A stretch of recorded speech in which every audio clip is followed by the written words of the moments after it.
There's his little smiley face right there. What do we have here? This is Miss Cocoa Puff. Oh my gosh, Miss Cocoa Puff. I'm just a way easier person to work with than Lori, right?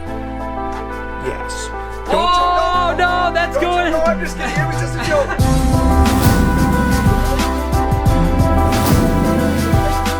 Hey, good morning, everybody. Welcome to the vlog. Look at Perdita. She is getting so big. Again, even just being gone for a week, not only has she gotten bigger, unbelievably beautiful, but look at all the spots and freckling on her. Oh my gosh, she is just so amazing. And I keep saying the same thing over and over about her, but I can't wait till she's 8 or 9 or 10 or 12 foot long, because she is going to be such an amazing snake. And I always think to myself, when people come into our little mini zoo and they see Perdita, they're going to fall in love with her. And for whatever reason, cow reticulated pythons are typically just really docile snakes too. Kevin McCurley, who really founded these guys, told me that this is the snake that changes the most people's minds about being fearful of snakes. So I think she's going to play a huge role in things. Regardless, it's really good to be back here at BHB, and today I just figured I'd go around and show off some of our ambassador animals, see how they've been doing. And again, sometimes just a week gone can really change a lot of things. In Perdita's case, she certainly looks way more beautiful. Of course, the one animal that I'm always the most excited to come back and see and just say hello to is my girl Bella. Hi Bella. Hi sweetheart. What are you doing, sweetie? You okay? You been good lately, girl? Oh, I missed you so much. And now with the new pup, we definitely have to keep her in the cage when the dogs are here, and we'll let her run around when the dogs are gone, which is every evening. I mean, Lori leaves about 4 o'clock typically, and then Bella has the run of the place. But she is doing so well. You're doing great, girl. You look beautiful. And again, you know, spending that time down in Texas really gave me a lot of great ideas for big naturalistic cages, in particular for stuff like rhino iguanas. So she's gonna get a huge cage. Literally, it's gonna be 8 foot by 6 foot. I mean, it's gonna be a really big cage, completely naturalistic. Oh, I cannot wait to get her in there. But I want her to still be really tame and come out a lot, because I want her to be the same pet she always is, which means she's interacting with people all the time. And of course, my chameleons are getting a little bit of a mist right now. The mister goes on every couple hours. Of course, Karma is doing amazing. I gave him a little update on him yesterday. His leg is doing really good. So he's almost back to perfect. And of course, Guacamole here. Look at Guacamole drinking off the leaf. How awesome is that? Oh my gosh, that is so cool. Oh.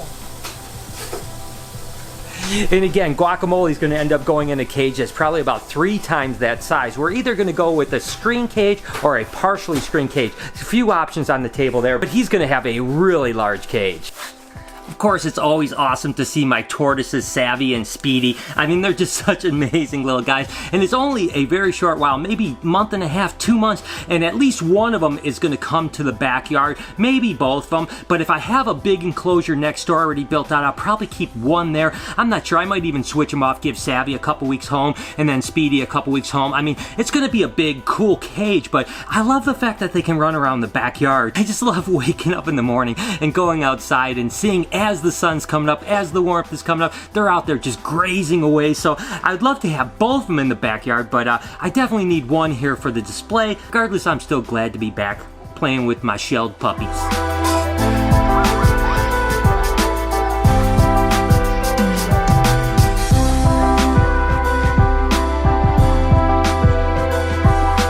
And here at BHB, you never know when you're going to come to something crazy. I mean, you know, Eric brings his little chickens in. And look at this. What do we have here? This is Miss Cocoa Puff. Oh my gosh, Miss Cocoa Puff. She is gorgeous. What is she? She's a standard Rex. A standard Rex. Look at that. Oh my gosh. She looks so... Oh my gosh. She is soft. Oh, yeah, they have the softest fur. A lot of times you'll see the mini Rexes. I didn't know they got this big until we got into them. I'd only seen the minis too. Oh my gosh, she's so cute. Oh, she's just been keeping me company today. I love it. I love when I see stuff like that. That is one cute bunny. RJ, that's RJ's way of saying hello, how are you? I certainly missed him, and he loves to just hang out here, but you can tell there's like a little wet spot underneath him, which tells me that he was swimming around earlier and then he climbed up to do a little basking under the light today. He is such an amazing animal, and again, just being gone a little bit of time just kind of makes me sad, because I was bonding with him so much, working with him almost every day, so we have to get back to it. I tell you, it really is true. You know, when you're away from something even for just a week, it really makes you feel how much you love these animals. I mean, coming back and seeing them them just puts a smile on my face and kind of glow in my heart, that's for sure. And there's no cooler animal, in my opinion, than a big alligator that is super docile like RJ. Can't wait till he gets even bigger because it's going to be even cooler. Definitely going to have to work on his training now that he's going to start turning back onto food. We can really work on that part of it. Eric, my man, what's going on? What's up, dude? All right, I got a quick question for you. All right, shoot. I was gone for almost a week. Did you miss me? And what was the thing you missed the most about me? I did, dude. I missed you. I missed your smile. Okay, I missed your laugh. You know, I missed your musk. I miss being with you. I miss being near you. I'm just kidding. I really did miss you have around. We have a great crew here. It's all girls, you know, so talking about what flavor at the, you know, Bath and Body Works is going on is cool. But it's nice to have another guy here to kind of laugh with and joke with. And let's face it, I'm just a way easier person to work with than Lori, right? Yes. Oh, no, that's good. No, I'm just kidding. It was just a joke. It was just a joke. Oh, I'm going to show Lori. Don't. Well, he's in trouble. Lori's about to kill him.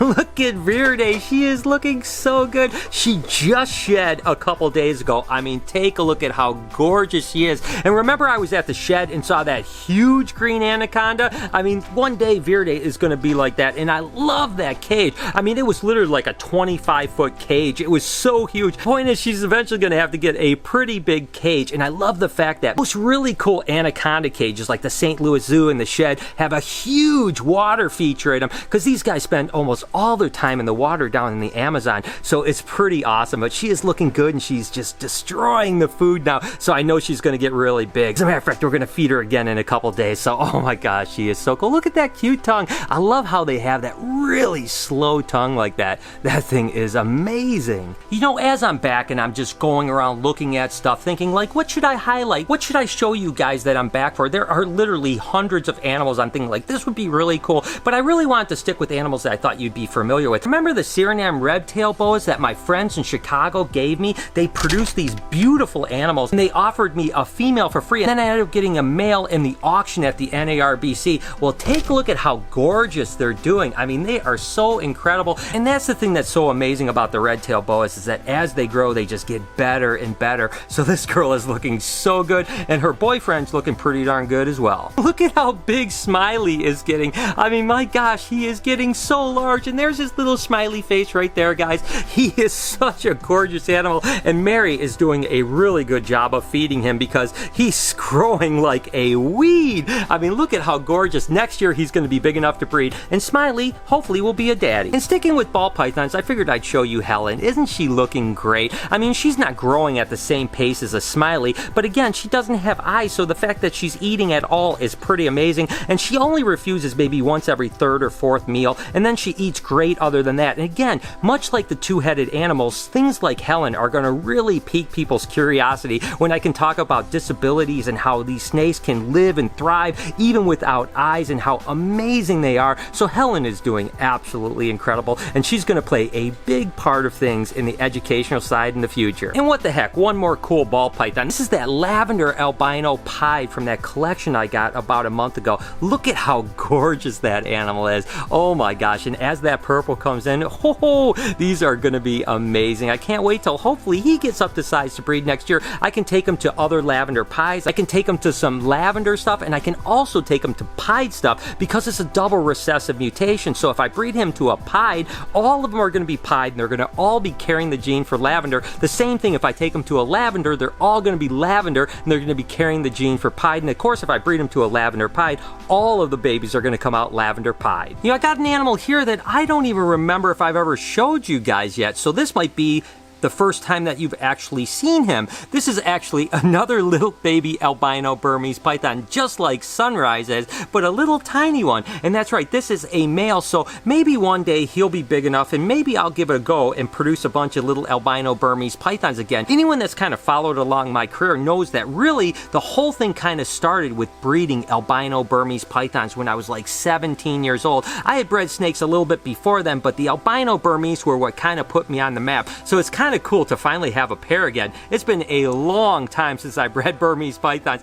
and I'm not so sure I'm going to do it in the future, but hey, now I have a pair if I ever decide to. You know, there are so many amazing animals, and I've always loved this time of the year when it comes to breeding because all my animals are up. We've got egg production, we've got so many amazing things, and as my life kind of evolves to a more educational side, I can still enjoy this time of the year. I think that over the next coming years, you might see a little bit of a change and less breeding for me possibly, but I'll always be a snake breeder. I'll always want to have animals, and I'm going to enjoy every minute of this amazing ride and continue to evolve into something that I'm even more proud of. Starting with what we're going to do next door, it's going to be absolutely incredible. I think I'm going to end the vlog here, give myself a chance to get acclimated for another day and kind of take it all in. I hope that you guys have enjoyed seeing some of the animals that maybe you missed over the next week. Tomorrow we'll be back to a normal kind of in the life type of vlog, and then we have some travel next week. And like I had mentioned, in about a month we have crazy travel coming up, so we're going to have some really great adventures, and I hope that you guys will enjoy coming along for them.